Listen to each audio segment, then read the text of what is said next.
Natural lamang sa ating mga tao ang magmahal at magpahalaga sa ating kapwa.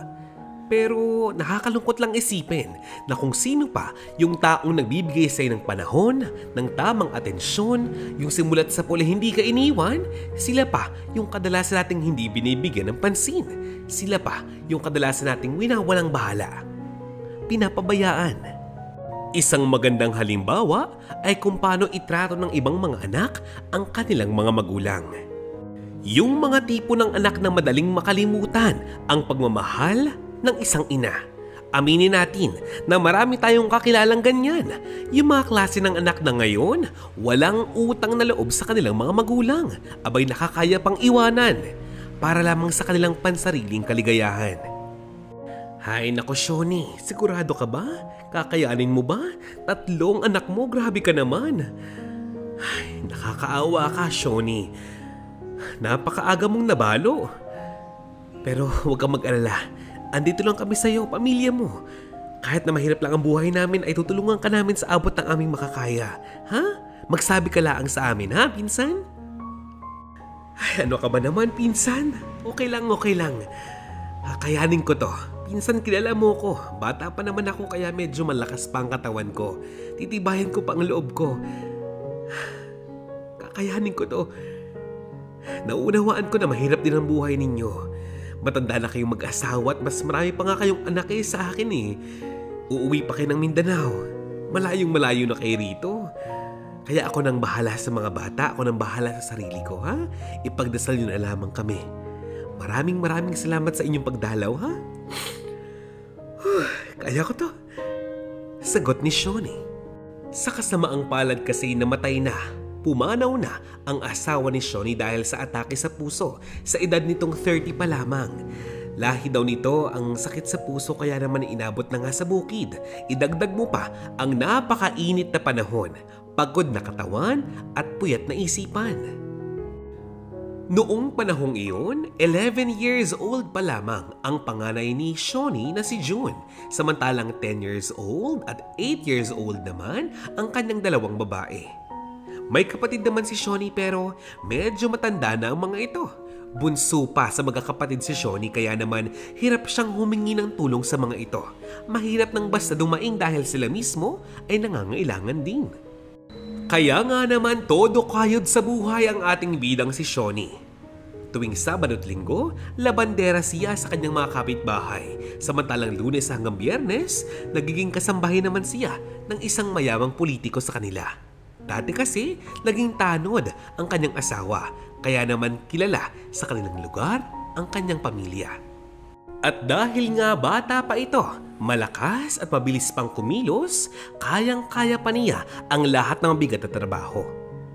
Nang dahil sa kanyang sipag at tiyaga, nagagawa niyang ibigay ang lahat ng pangangailangan ng kanyang mga anak nang mag-isa lamang. Nagagawa niyang gampanan ang kanyang trabaho nang hindi nakakalimutan ang kanyang responsibilidad bilang isang ina sa pamilya. Kaya naman hindi na nga nakapagtataka na pagkalipas pa ng ilang mga taon, nagawa niyang mapagtapos ang kanyang panganay na anak na si June. Kaya nga lang may problema. Itong si June, ayaw pang maghanap buhay, ayaw pang mag-apply at tila mas nais pang enjoyin muna ang mga panahong hindi na pumapasok sa eskwelahan. Wala naman sanang problema kung siya mismo ang mag-aasikaso sa mga pangailangan naman ng kanyang mga kapatid. Ang problema, hindi ganon.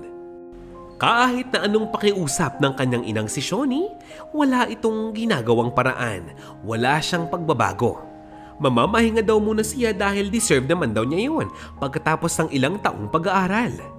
Siguro ay ito ang tunay na problema sa ilang mga kabataan na bata pa lamang ay bukas ng isipan. Ang goal nila, ang pangarap nila, makapagtapos ng pag-aaral, makapagtapos ng kolehiyo. Kaya kahit na gaano kahirap, gagawin ang lahat upang makatapos. Kaya lang, nang makatapos na ng pag-aaral, wala na silang ibang gustong mangyari.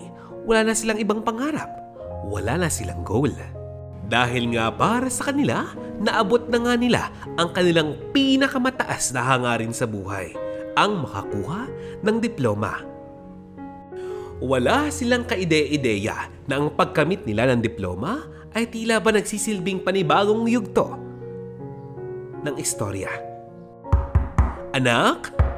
June? Anak naman, June, sumagot ka nga. Huwag mong sabihing tulog ka na naman. Anak naman, bakit naman ako pa ang paghuhugasin ninyo ng mga pinagkainan ninyo? Pagod na ako sa pagkatrabaho. Ang dalawa mong kapatid nagre-review para sa parating na exam. Ikaw, wala ka namang ginagawa sa loob ng bahay, di ba? Bakit hindi pa ikaw mag-asikaso ng mga bagay na yun? Maglinis ka naman ng bahay. Maglaba ka naman. Magluto ka naman. Hugasan mo naman yung mga pinagkainan, anak. Binuksan ni June ang pintuan at sinabing, ano bang ingay ninyo? May ginagawa ako eh. Nanonood ako ng video. Ano ba? Anong ibig mong sabihin? Ako ang gagawa ng mga bagay na yun? Ako ang maglilinis? Ako ang maglalaba? Ako magluluto? Ako pa maghuhugas ng pinagkainan? Ay tinamaan ng magaling. Lalaki po ako, inay. Trabaho ng mga babae ang sinasabi ninyo sa akin. Trabaho ninyo bilang isang ina. Eh kung sa ibang bahay nga nakakapaglinis ka. Sa bahay natin hindi. Ha? Subalit anak, hindi naman ito tungkol sa kung babae ka ba o lalaki ka ba. Hindi ito tungkol doon. Responsibilidad yun na kailangan mong gawin. Ano bang pumagod sa'yo, ha? Kagigising mo lang kanina, di ba? Anong pumagod sa'yo, Aber? Nag-ML ako. Nag-basketball ako, bawal? Nagpapahinga ako, di ba? Ano ba naman, inay? Huwag niyo na akong istorbohin. Manatalo na ako sa game, oh. Ano ba? Nang dahil sa sagutang ito, muli, si Shawnee na ang kumilos. Ayaw na niya makipagtalo pa sa kanyang panganay. Lumipas pa nga ang ilang mga linggo at mga buwan at ngayon halos mag-iisang taon na. Tambay pa rin si June sa kanilang bahay. Pihikan pa ito sa ulam, sa kakainin sa araw-araw. Napakamapili niya. Malimit pa siyang magdabog kapag sardinas lamang ang kanilang ulam. Akala mo kung sinong mayaman. Hindi raw siya kakain ng hotdog lamang kapag walang ketchup. Hindi siya kakain ng pritong itlog kapag wala siyang sawsawang toyo at kalamansi. Hindi siya papayag na kumain ng isda pag walang sabaw. At mas lalong hindi siya papayag nang hindi siya kakain, kaya dapat makuha niya ang kanyang gusto. Subalit anak, ano bang sinasabi mo? Yan lamang ang nakayanan ko. Hindi ba't alam mo namang kahapon nagbayad ako ng tuition ng dalawang mong kapatid? Diba? Kung naghahanap ka ng trabaho, ng pagkakakitaan para sa iyong sarili, mabibili mo ang lahat ng gusto mo. Makakain mo ang masarap na pagkain nais mo. Kahit ikaw na nga lamang huwag mo na kaming idamay. Anak, unawain mo naman ang ating sitwasyon. Hindi tayo mayaman. Tama kayo. Tama kayo. Pag ako nakakuha ng magandang trabaho, asahan niyo pa. Wala kayong makukuhang kahit na ano sa akin. Malabong-malabo na kayo sa akin. Bahala nga kayo dyan. Ang sabi ni June. Teka lang muna anak. June, anong ibig mong sabihin? Anong ibig mong iparating? Hindi mo ko balak tulungan sa ating pamilya? Sa mga kapatid mo, wala kang balak suportahan sila? Lalo na si Bunso? Anak naman. Nagpapatawa ba kayo, inay? Nag-aral ako ng maayos sa eskwelahan. Lahat ng mga pinag-aralan ko nasa isipan ko pa hanggang ngayon. At isa ron, ang kasabihang hindi raw responsibilidad ng mga anak ang kanilang mga magulang. So anong sinasabi ninyo? Hindi ko obligasyon ang mga kapatid ko. Obligasyon nyo yun. Hindi sa akin. Huwag niyong ipasa sa akin yung mga gawaing dapat kayo ang gumagawa. Ano ba? Palibhasa hindi kayo nakapag-aral Napaluhan na nga lamang itong si Shawnee sa lahat ng sinabi ng kanyang anak dahil kung tutuusin, may punto naman siya. Ilang araw pa nga ang lumipas, kinausap naman ng kanyang bunsong anak itong kanyang ina na si Shawnee. Inay naman, ano naman dito? Promissory note na naman po, na nakakahiya na po sa eskwelahan. Grabe naman po ito. Paano po ko nito? Buti si ate, next year tapos na siyang mag-aral. Tapos ako, laging promissory note. Hindi pa rin tayo makabayad ng maayos, inay. Ayoko na ng ganito. Wika ni Adet, ang bunsong anak ni Shawnee. Anak, Adet, Wala na akong makunan. Hahanap muli ako ng aking paglalabadahan, ha? Huwag kang mag-alala, pero tiis-tiis lang muna ngayon, ha? Pangako, pagkatapusin naman kita.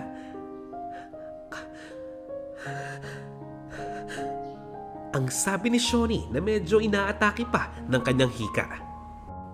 Halos sayuri na nga ni Shawnee ang buong bayan nila, pero hanggang sa ngayon wala pa rin siyang makitang racket o bagong sideline. Bigo ito. Dagdag mo pa ang medyo nagkakaedad na nga siya at ang mga trabahong dati madali lamang para sa kanya ngayon ay napakahirap na. Diyos ko naman, hindi na sumasapat sa pag-aaral ng bunso ko ang kinikita ko. Ano pong gagawin ko, Panginoon? Tulungan niyo naman po ako. Sa isip ni Shawnee. Naglakad nga siyang pauwi at habang siya naglalakad, iniisip niya kung anong salita nga ba ang pwede niyang gamitin para sabihin sa kanyang panganay na si June upang humanap na nga ito ng trabaho upang makatulong niya sa mga kailangan sa bahay. June, maawa ka naman sa akin, anak. Tulungan mo naman ako, kahit kay Adet man lamang. 2 taon pa bago ito makatapos ng pag-aaral. Kung buhay ang iyong ama, hindi sana ako adaing sa iyo eh. Pero kailangan ko ng tulong mo. Anak naman, utang na loob. Panganay ka, June. Maawa ka naman sa amin. Sa akin. Maawa? Hindi mo kailangan ng awa, Nay. Pera ang kailangan nyo. At yun? Sorry pero wala ako. Wala kang aasaan sa akin. Sa iba ka tumawag, pwede ba? Busy ako. Nang sumunod na araw, ay naku pinsan, napakamalas mo naman sa anak mong iyan. Hindi ganyan ang mga anak ko kahit 8 sila. Marunong sila, pinsan. Nag-aabot sila sa akin. Hindi ito usapan kung sinong babae o kung sinong lalaki. Para malaman kung sinong tutulong sa hindi. Hindi yun ganun. Maaaring hindi obligasyon ng mga anak ang kanilang mga magulang, pero kung may puso ka, gagawin mo ito ng kusa. Hindi man palagi pero tutulungan mo dapat ang pamilya mo. Ang tawag doon, utang na loob. Ay, alam mo pinsan, naaawa ako sa iyo kaya ito. Tandaan mo sabihin ko sa iyo ha? Sa isang araw ay makapadala ko sa iyo ng pera pinsan. Huwag mo nang bayaran. Tulong ka na yun sa'yo, ha? Nais kong makatulong sa'yo sa sitwasyon mong ito. Dati, yung asawa mo tumutulong sa amin eh. Kaya siguro sa panahong ito ay kami naman ang tutulong sa inyo. Ha? Ang saad naman ng pinsan ni Shawnee. Nang dahil nga rito agad namang nakabayad ng tuition fees itong si Shawnee para sa kanyang bunso. Samantalang si June may trabaho na, isang magandang balita. Kaya nga lang, ginagawa niyang tulugan lamang ang kanilang bahay. Uuwi siya, matutulog, gigising, mag-aasikaso, trabahong muli at wala siyang kinakausap na kahit isa sa kanila. Hindi man lamang siya bumibili ng mga groceries, hindi man lamang nagbabayad ng mga bills, kuryente, tubig at marami pang iba. Wala kahit piso. Tulad nga ng sabi ko'y magaling pa yung mga nagbo-boarding house. Marunong magbayad ng kuryente, ng renta man lamang. Itong si June ay hindi. Hindi nga nagtagal, isang kamag-anak nga nila ang nakialam na dahil alam niya ang mga pangyayari sa loob ng tahanan ni Shawnee. Pinagsabihan niya si June, pero alam mo ba, nanagot ang lalaking ito. Kaya suko na ang tiyuhin ng asawa ni Shawnee. Ayaw nang makialam pa dahil baka magkasakitan lamang doon. Ay ewan ko baga, napakatigas ng ulo ng inyong panganay na anak ni si June. Napakatigas ng kanyang puso. Hindi ko tuloy malaman kung kanino siya nagmana. Sa iyo ba? O kay Alan? Paano niyo bang pinalaki ang inyong anak na ito? Napakabastos nito lang respeto. Hindi takot sa akin ang panganay mo. Hindi niya nga ako ginagalang eh. Ay, alam mo sigurado ako, kung buhay ang asawa mo, sinapak na ang panganay mo ng matauhan. Ginagawa kanyang katulong, ginagawa kanyang alipin, tagaluto, tagalaba, tagalinis ng bahay at marami pang iba. Oo, ikaw ang kanyang ina. Pero sumusobra na siya. Sobra-sobra na. Pasensya na po kayo, Tio Waldo. Hindi ko na rin po alam ang gagawin ko sa batang ngayon eh. Pasensya na po talaga, Tio. Hanggang isang araw, nakaramdam ng pagkahilo at sakit ng ulo itong si Shawnee. Napatumba na nga siya sa gitna ng daan habang naglalakad sa kainitan.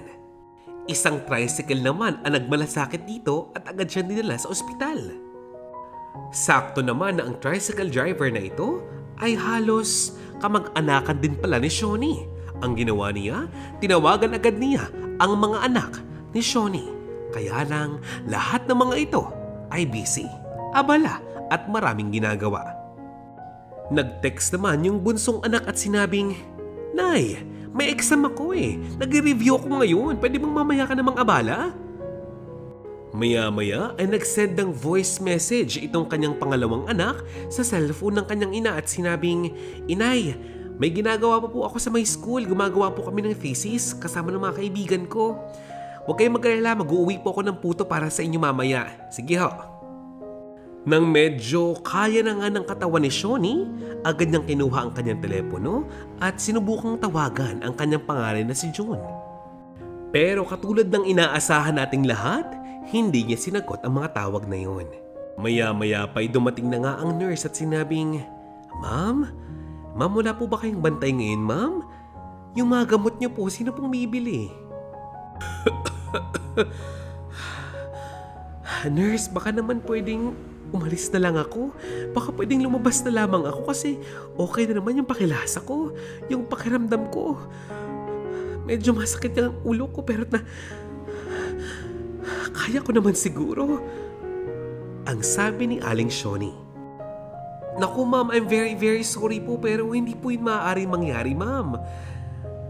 Ma'am, hindi niyo pa rin po ba alam? Naiigalaw niyo po ba ang kanang kamay ninyo? Ang kanang paa ninyo?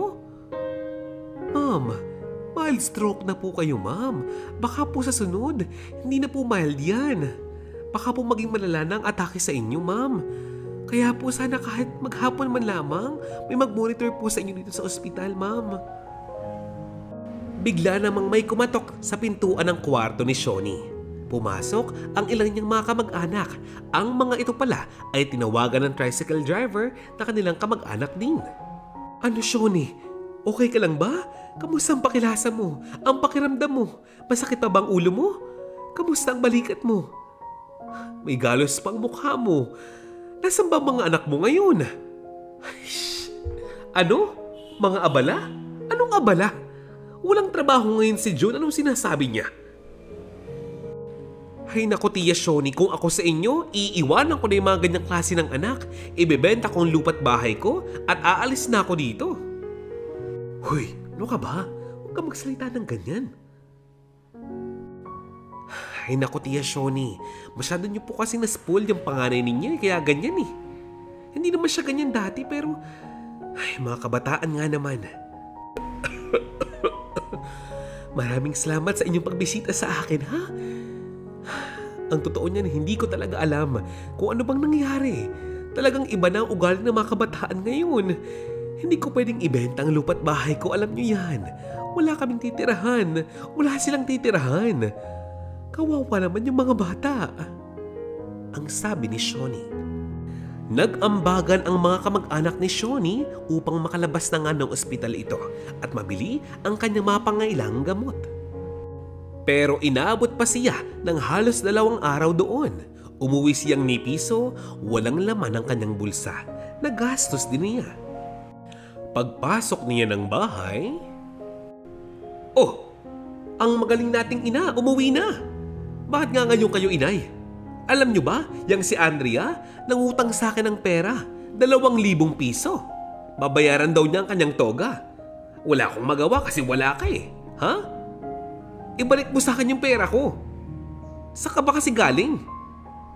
Yan ang salubong ni June sa kanyang ina sa tapat pa lamang ng pintuan. Hindi pa nga nakakapasok si Shawnee ng maayos eh. 2 araw. 2 araw akong hindi nakauwi ng bahay at miss na miss ko na kayo. Pero ako pag uwi ko, bubungaran mo ko ng sigaw, ha June? Tinatanong mo kung saan ako nagpunta? Baka gusto mong itanong kung paano ba ako? Baka nabangga ako ng jeep. Baka naligaw ako. Baka nabustot ako sa manhole. Wala kayong ka-concern sa akin. Anak, anong klase kayong mga anak? Na mild stroke ako dahil sa paghahanap buhay ko para sa inyo. Para sa'yo. Para sa requirements mo. Para sa uniform mo. Para sa tuition mo. Pero kahit isang pasalamat man lamang wala. Sisigawan mo pa ako? Sisigawan mo pa ako, June? Oh, edi wag niyo akong sisihin. Ako bang may dahilan kung bakit kayo nagkaganyan? Pwede ba?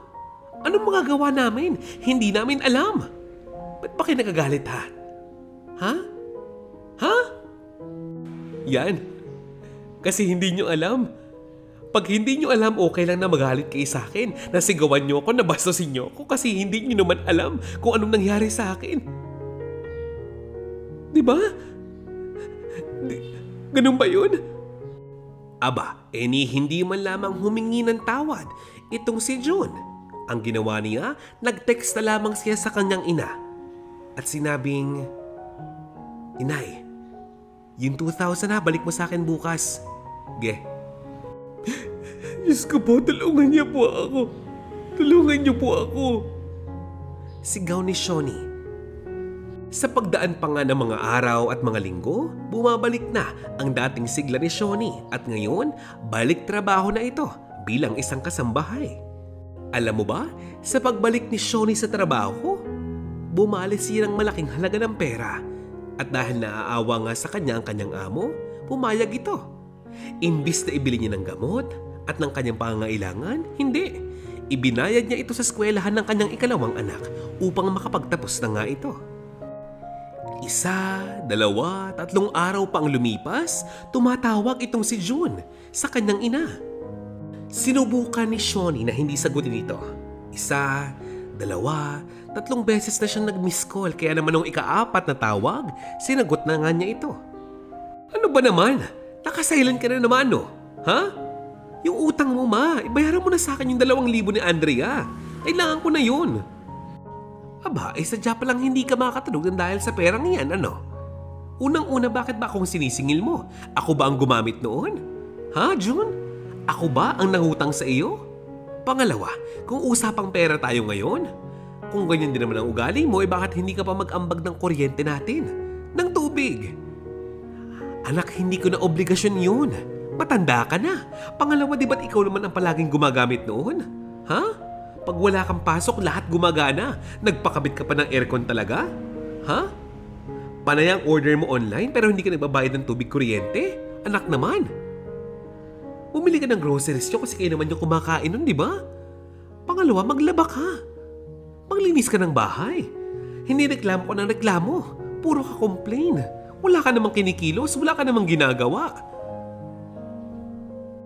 Baka nakakalimutan mo, hindi mo ako katulong at kung katulong ang tingin mo sa akin, bayaran mo ko. Oh, di ba? Anong pakiramdam? Anong pakiramdam, June? Ganon. Ibinabalik niyo sa akin yung mga sinabi ko sa inyo. O siya, sige, para matapos na ang gulong ito, ang away na ito. Masyado nang masikip sa atin ang bahay na yun. Aalis ako at iiwanan ko kayo. Total, babayad din naman ako eh. Ba't hindi pa sa magandang klase ng bahay? Di ba? Magkanya-kanya na tayo. Natigilan na lamang itong si Shawnee sa mga sinabi ng kanyang panganay.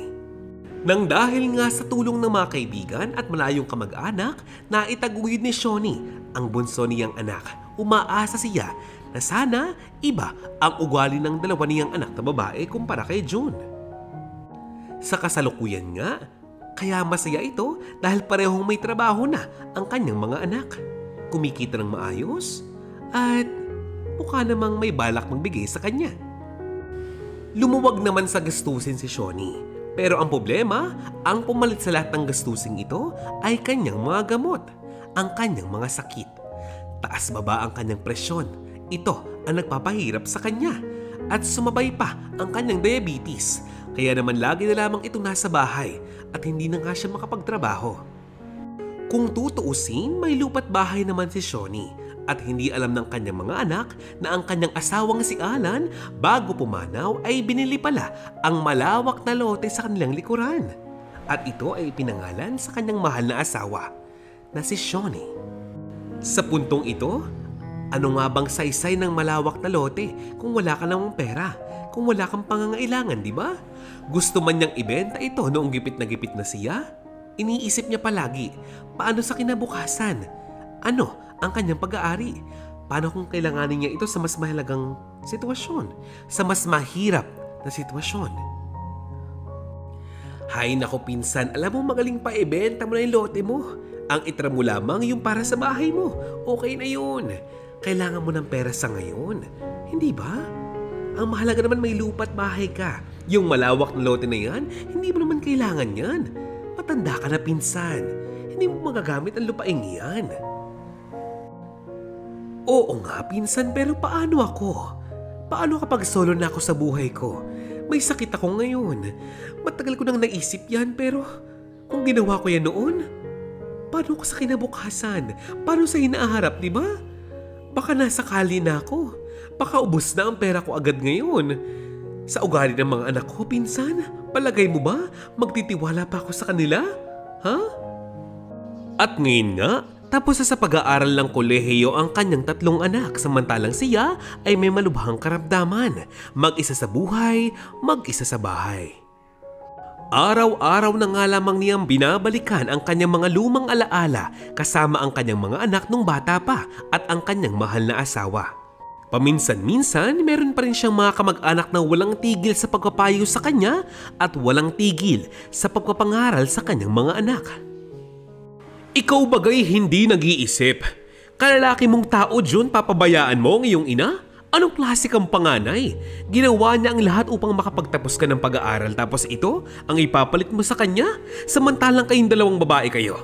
Ha? Ginawa niya rin ang lahat para sa inyo. Pero ngayon, ang hinanap niyong trabaho ay malayo sa lugar na ito. Ano bang problema niyo pang 3? Kumikita naman kayo ng tama sa lugar natin. Bakit nyo kailangang iwan ang inyong magulang? Nag-iisa na lamang siya. Wala na kayong ama. Ha? Nakikinig baga kayo? Ay aba, ano hong gusto nyong gawin namin? Mag-stay kami sa lugar na ito? Hindi sapat ang kinikita po namin sa lugar na ito. Ba't po ba kayo kasi nangingialam? Alam nyo para matigil ang mga bunganga ninyo? Para hindi nyo na po kami pag-usapan pa? Abay magaling pa ho'y mag-aambaga na lamang kaming 3 magkakapatid. Pakihanap na lang po ng mag-aalaga sa inay. Yung pwede niyang kasamahin sa araw-araw. Kasama niya magpa-check up, magpagamot, magpa-doktor, kasama niya mag-CR kung kinakailangan. Yung kasama niya matulog sa araw-araw. Okay na ba yon, ha? Ha? Saad ng bunsong anak ni Shawnee. Oh, ikaw kuya, patahitahimik ka lang dyan, mag-aambag ka ha, laki ng sahod mo eh. Ang sabi naman ni Andrea, ang ikalawang anak. Ilang araw pa nga ang lumipas, nakahanap na nga ang magkakapatid na ito ng dalagitang maaaring mag-alaga sa kanilang ina. Ang dalagitang ito ay nagngangalang Rachel. Mabait na bata, galing sa bundok at napakahirap ng buhay doon kaya naman nagmamasipag dito sa kabayanan. Kaya namasukan bilang katulong ng kanyang magulang. Maraming salamat Ineng. Hindi ba't Rachelin ang pangalan mo? Maraming salamat sa iyo dahil may makakasama na ako. Hindi na ako matakot tuwing matutulog ako sa gabi. Halos hindi na kasi dito tumitira ang mga anak ko. Wala na akong kasama dahil malayo na ang mga trabaho nila. Wala na silang pakialam sa akin. Ineng, huwag mo kong iiwanan basta-basta ha? Daing ni Shawnee. Ay nako tita, wala akong problema yun. Tsaka po, wag na pong Rachelin ang tawag niyo sa akin. Masyadong mahaba. Lenlen na lamang po. Huwag po kayo mag-alala tita. Hindi ko po kayo papabayaan. Aalagaan ko po kayo. Dahil pinalaki po ko ng mga magulang ko sa trabaho. Sanay po ko sa bigat ng buhay. Kaya magkakaunawaan po tayo kasi bali-balita ko po'y napakasipag niyo rin po ng kabataan ninyo. Magmula nga noon ay hindi na umuwi ang 3 anak ni Shawnee sa kanilang bayan, sa kanilang bahay. Pag may kailangan sila, saka lamang sila dadaan sa kanilang bahay upang makita ang ina. Pero kadalasan, hindi na rin. Itong si June na panganay na anak, may magandang kotse na. Samantalang yung ikalawang anak naman na si Andrea, may magandang kondo na sa Maynila. Samantalang yung bunso Abay nakatira na, stay in na sa kanyang trabaho sa Bataan. Isang malaking pabrika ang kanilang minamanage doon. Sa ganda ng kanilang mga trabaho, ni magdala man lamang ng gamot at pasalubong na pagkain sa kanilang ina ay hindi man lamang magawa. Ni kamustahin nga ito ay hindi nila magawang gawin. Ang sahod naman ng dalagitang si Lenlen ay ibinibigay na lamang gamit ang GCash. Online na nga lamang para walang problema, hindi na mahirap sa biyahe. Siyempre, darating ang mga araw na sobrang mangangailangan ng matandang ito. Dadaing siya kay Lenlen upang sabihin sa kanyang mga anak. Kapag tulong pinansyal, maraming pangangailangan, dudulog sila ng tulong sa panganay na anak hanggang sa bunso. Pero alam mo ba, ang pakaramdam nga ng inang ito ay para siyang namamalimos ng bariyang pera sa kung kanino lamang. Bakit naman sila ganun? Napakaganda ng mga trabaho nila. Nabibili ang gusto, nakukuha ang gusto, nakakain ng nais, pero wala man lang silang ibigay na awa sa kanilang sariling ina. Hindi man lamang nila magawang kumustahin man lang ng maayos. Oo nga, binabayaran nila ako para mag-alaga dito, pero iba pa rin yung presensya ng isang anak. Nakakaawa tuloy si Tita Shoni. Yan ang pumapasok palagi sa isipan ni Lenlen, ang dalagitang nag-aalaga kay Shoni.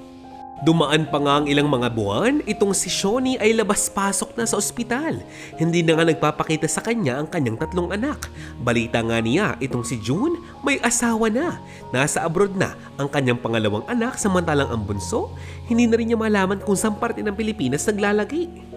Dahil sa dami ng kanyang pangangailangan, napilitan na nga itong si Shoni na ibenta ang kanyang lote. Ang tanging pag-aari na lamang na meron siya ay ang lupang tinitirikan ng kanyang tahanan. Ginastos na nga niya ang kanyang pera para sa pambayad ng ospital, pambili ng gamot, pangpaterapi niya at syempre pang nagdag sahod kay Lenlen dahil may mga araw at buwan na hindi na nga nagpapadala ng pera ang kanyang mga anak. Itong si Lenlen ay malakas ang katawan. Binubuhat niya palagi ang kanyang Tita Shoni kung saan niya nais pumunta. Sa hardin, sa terrace, sa banyo kung kinakailangan. Buhat ng mass-stroke nga ito. Palagi naman siyang kinukumusta ng kanyang pinsan. Minsan nga ang sabi niya, "Ay nako Ate Shoni, habang malinaw pa ang isipan mo, ang maiiwan mo ay pagbilin mo na sa abogado. Yun ang mas magaling. At baka pag-awayan pa yun ng mga anak mo. Alam mo, mas malala ang problema kapag usaping pera kaya magaling pa. Tapusin mo na ang problema. Ngayon pa lang, asikasuhin mo na yung mga property mo." Ay. Alam mo, pinsan, tama ka sa sinabi mo. Wala silang makukuha kahit 5 sa lugar na ito, sa pag-aari kong ito. Ang lupa't bahay na ito ay hindi nila deserve. Ang magaling pa, humanap na ako ng tamang abogado para dito. Kinalimutan na nila ako. Napakabastos nila. Wala silang puso. Wala naman akong pagkukulang sa kanila. Bilang isang ina, bilang magulang, ang pagmamahal, atensyon, oras at panahon binigay ko sa kanila. Nagsumikap ako magtrabaho para makapagtapos sila. Baong-baon ako sa utang ng dahil sa kanila. Pero bakit naman ganito? Daig ni Shoni. Tulad nga lang sinasabi ng karamihan, ang lahat ay may hangganan. Nabalitaan na lamang ni Shoni na naghihirap na pala ang buhay ng kanyang panganay na si June. Paano ba naman, iniwan na siya ng kanyang asawa at mga anak. Dahil tamad, batugan, hindi marunong gumawa ng diskarte at asa na lamang sa asawa. Baong-baon pa sa utang pagkatapos malulong sa sugal. Samantalang si Andrea naman na pangalawang anak, nagkaroon daw ng magandang trabaho sa abroad. Kaya nga lang, kailangan nang umuwi ng Pilipinas dahil nga naloko ng agency. Huli na nang malaman ni Shoni ang balita tungkol sa kanyang bunso. Ito pala ay nag-asawa ng tambay at adik pa raw. Ay, buhay nga naman. Bagamat may tampo at sama ng loob itong si Shoni sa kanyang mga anak, hindi pa rin niya maiiwasan na hindi malungkot at mangamba sa buhay na mayroon ngayon ang kanyang pamilya, ang kanyang mga anak. Pero ang palagi niyang itinatanim sa kanyang isipan ay baka ito na ang leksyon na dapat nilang matutunan sa buhay na ito. Ilang araw pa nga ang lumipas ay naging buo na ang kanyang pasya. Ang lupa at bahay na kanyang pag-aari ay iiwanan na niya sa nag-aalaga sa kanya, kay Rachelyn o kay Lenlen. Dahil sa liit ng sahod nito, kulang na kulang pa ito sa lahat ng paghihirap ng dalagang ito. Nagpatulong itong si Shawnee sa isang abogado na matalik na kaibigan naman ng kanyang pinsan at sinabing gagawa sila ng deed of sale. Papalabasin nila na itong si Lenlen binili ang pag-aari nitong si Shawnee, ang lupa at bahay, para hindi na ito mahabol pa ng kanyang mga anak o mabawi ng mga ito. Hanggang isang umaga hindi na nga nagising pa ang mapagmahal na ina na si Shawnee. May luha sa kanyang mga mata at bakas sa kanyang mukha ang lungkot at pagkaawa sa sarili. Nay Shawnee, pasensya na po kayo. Gusto ko pa po kayong alagaan ng mas matagal kasi para ko na po kayong ina. Pero alam ko pong hirap na po kayo. Magpahinga na po kayo, Nay. Ingat po kayo. Inay. Bulong ni Shawnee. Halos 5 araw nakaburol ang katawan ni Shawnee doon sa kanilang bahay. Pero kahit isang anak niya, hindi man lamang bumisita o baka hanggang ngayon, hindi pa alam na patay na ang kanilang ina. Nang araw ng libing, saka lamang sila nagpakita sabay-sabay. At doon, nakarinig sila ng masakit na mga salita mula sa mga kamag-anak ng kanyang ina. Idagdag mo pa ang balitang wala na silang makukuhang kahit na anong yaman pa o pag-aari mula sa kanilang magulang na ito. Wala na silang lupa, wala nang bahay. Wala nang kailangan pang paghatian. Aba, bakit ganun? Kailangan ko ng pera ngayon. Ang dami naghahabol sa akin pinagkakautangan ko. Kailangan ko ng pera. Bakit naman kasi binenta pa na inay yun eh? Di talaga nag-iisip eh. Yan ang sabi ni June at halos ganun din ang reaksyon ng kanyang dalawang kapatid. Mga wala kayong utang na loob. Lumayas kayo rito. Umalis kayo sa lugar na ito. Tik na, ang kakapal ng mga pagmumukha ninyo. Ang buong akala namin, kaya kayo bumalik para makita ang inyong ina. Yung pala naman, may bala kayong angkinin pa sana ang mga naiwan niya? Sumpain kayo ng langit? Ha?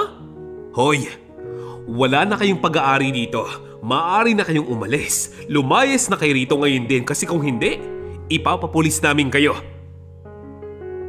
Nagdatingan pa yung ibang kamag-anak ni Shawnee at pinalayas na nga ang 3 magkakapatid.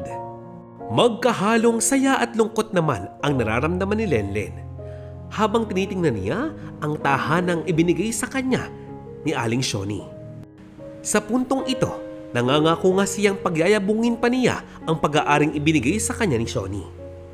At dito na nga po nagtatapos ang ating istorya ngayong araw na ito. Sana po may napulot po kayong aral mula sa buhay ni Shawnee at ng kanyang mga anak. Ikinagagalak ko pong ilahat pa sa inyo ang mas maraming istorya ng buhay at realidad sa channel na ito. Sana po ay i-share nyo din po ito sa mga kaibigan ninyo para mas marami pa po tayong ma-inspire at mabigyan ng leksyon. Maraming salamat po at paalam.